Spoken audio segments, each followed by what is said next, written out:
A capacitor is similar to a battery in that both stores electrical energy, but a capacitor is a much simpler device that can't produce new electrons. It only stores them.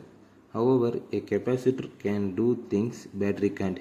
As we will show here, for the purpose of this animation, we will focus on the different paths of the current propagating through the wires at different time.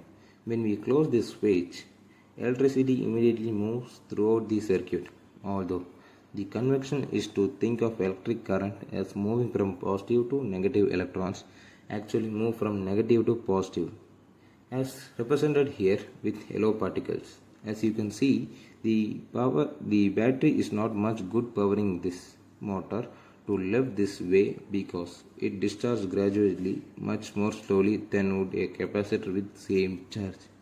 Here we will learn why a capacitor is much better suited to such a task than a battery. Like a battery, a capacitor has two terminals, one is positive and another is negative.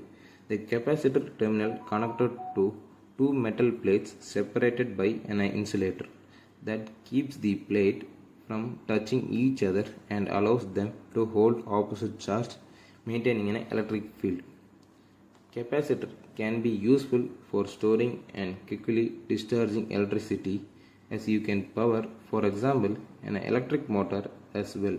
We will show here that if we need to charge a capacitor, by closing the switch, we create a circuit that includes both capacitor and the battery.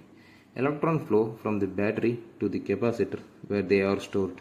Here a yellow glow represents the increased charge held by the plates for every electron gained by the negative plate, and an electron is lost by the positive plate, maintaining the capacitor in the equilibrium. Here the red glow represents the positive charge held by the plate that increase with each passing electron. The capacitor continues to charge until it attains the voltage of the battery.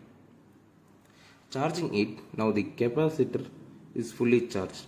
Let's pull all the stored energy to use by connecting it to a new circuit. We can power a small motor. This electric current powers the pulley to lift the weight until the charge disappears. The electrons on the capacitor negative terminal are drawn to the positive terminal. They rush along the path that leads them straight through the motor.